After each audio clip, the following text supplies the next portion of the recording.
Speaking of not caring about black people, Bill O'Reilly. Oh, Lord. Folks, the Fox News host the other night, 2 nights ago, he tried to chastise Colin Kaepernick.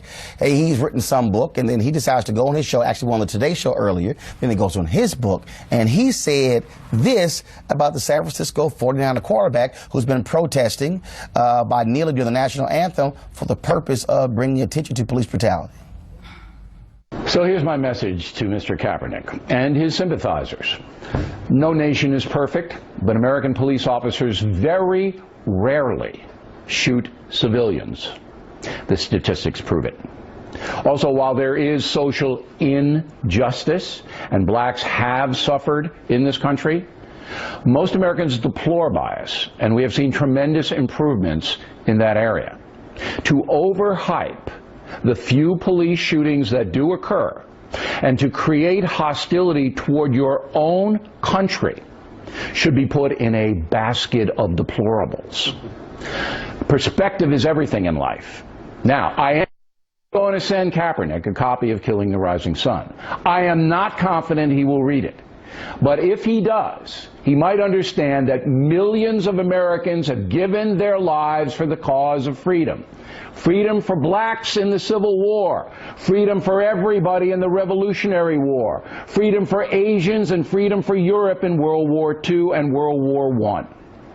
I do not respect Colin Kaepernick's actions. I think he is wrong in the extreme. And I think his frame of reference about his own country is scant. S-C-A-N-T. And I think that is stupid. S-T-U-P-I-D. Here's the reality. Did Bill O'Reilly just say that millions of Americans gave their lives for the freedom of black folks in the American Revolution? Last I checked, black folks were not free during the American Revolution. In fact, last I checked, many black folks who first came to this country in 1619 fought for the British in order to gain their freedom. That's a historical fact. Bill, what books are you reading? Because last I checked, 1776, America founded. Emancipation Proclamation did not come on until 1863.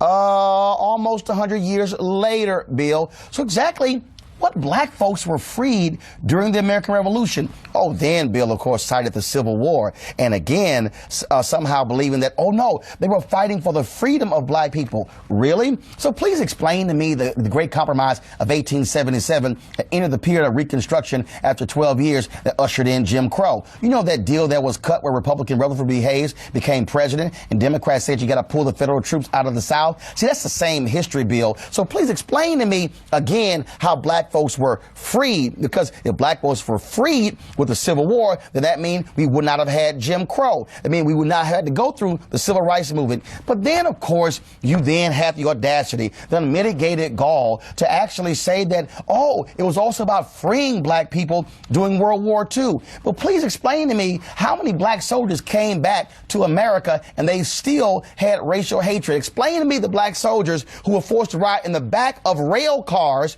when the German POWs were allowed to ride in front of them because of racism in America. See, Bill, you want Colin Kaepernick to read your book about patriotism and real patriotism. No, Bill O'Reilly, the real patriotism is when you're black in America and you fought for a nation even though that nation did not fight for you. That's real patriotism. So imagine those African Americans who fought in the Civil War knowing full well they were not fully free. Imagine the African Americans who fought in World War I and World War II and in the Korean War and the Vietnam War, knowing full well that America was not willing to see them as free. That's actual history. So, Bill O'Reilly, damn your book. Colin Kaepernick should not read your book because your book is a joke when it comes to patriotism. So, Bill, I got some books for you to read because it's clearly what you have been reading is absolutely nonsensical. So, Bill, here's the first one. Bloods, Black Veterans of the Vietnam War, An Old History by Wallace Terry. You might want to read that book to get the sense what it was like for black soldiers facing bigotry in Vietnam, supposedly fighting against communism when they're still fighting for freedom in America. How about this book, Bill? I Never Had It Made, an autobiography of Jackie Robinson by Jackie Robinson. If you read that book, Bill, you know what you're going to find out? You're going to find out that it was Jackie Robinson who also said in that very book why he did not salute the flag, why he did not stand for the national anthem, because he said America has never seen me as truly an American. That's what Jackie Robinson said. By the way, Bill, he was a veteran, served in the Army, but also had to go through a court-martial in Texas when he chose not to ride at the back of the bus. Oh, I'm sorry. I thought that black folks were freed in the American Revolution and the previous wars, so why did he have to ride at the back of the bus in El Paso, Texas? Let's go to the next book, Bill.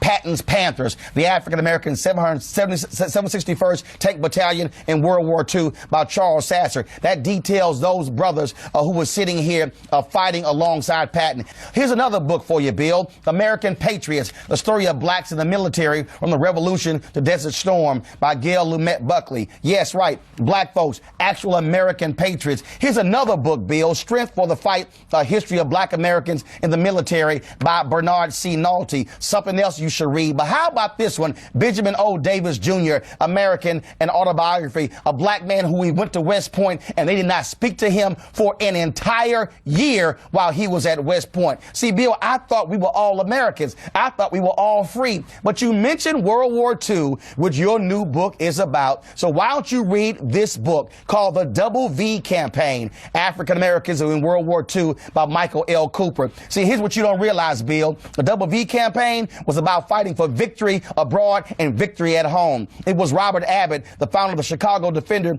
who also started this when he founded the paper. They picked it up when John Sinstack became publisher of the Chicago Defender. You might want to read Evan McKaylee's book on the Defender, a black paper that changed America, because it was black newspapers who challenged America by saying, hey, how can we fight against the Nazis? How can we fight against fascism, but we have racism in America? Bill, you might then learn with the Double B Campaign. There was J. Edgar Hoover and the federal government who tried to put those black publishers in jail because they dared to write about the racism that was happening on military bases in America. Oh, I'm sorry. You ran up against a black man who can actually read. How about this book, Bill O'Reilly? The Counter-Revolution of 1776, Slave Resistance and the Origins of the United States by Gerald Horne. In that particular book, you read of those Africans of descent who chose to fight for the British because the British promised them their freedom. But Gerald Horne also makes the argument in his book, Bill O'Reilly, that the reason for the American Revolution was because the 13 colonies feared the British were going to outlaw slavery, abolish slavery, which was their only income in the United States. Because, see, Bill, it was slavery, it was picking cotton that created capitalism in America. It allowed America to become the greatest nation when it came financially, not the Industrial Revolution, but it was picking cotton. But I got another book for you, Bill, On the Altar of Freedom, of Black Soldiers' Civil War Letters from the Front by James Henry Gooding. See, that's another book. I got one more for you, Bill. Buffalo Soldiers, the Colored Regulars in the United States Army by T.G. Stewart. Also another book, Bill, The Marines of Montford Point, America's First Black Marines by Melton McLaurin. If you can read, Bill, they got an audio book so you can actually listen to them. You actually hear the stories of black soldiers talking about what was it like to have a uniform on, to have an American flag on their shoulder, but still face racism in the military. I dare say there has been no person who has been a true American patriot than an African American who has been willing to fight for this nation when the nation would not fight for him and her. That, Bill, is American history. That's the history that Colin Kaepernick is talking about. And so if you want somebody to read your book, why don't you actually read what it's like to be a real patriot? So Colin Kaepernick, if he sends you your book, his book, throw it in the trash and then send him an Amazon gift card to go buy some other books so he can learn what it's like to be black in America, what it's learn how to fight for America, what it's learn to be when you're Medgar Evers and you fought for America, but you had to come back in your uniform. Bill, read about those black soldiers who came back from World War II, who were lynched in their uniforms, who were shot in their uniforms. They fought for America, but America then turned around and killed them. Bill, school is now over. It's time for you to go do some damn homework. Kickstart your day at 7 and get the news you need from the perspective you want. News 1 Now with Roland Martin. Every weekday morning at 7 on TV 1.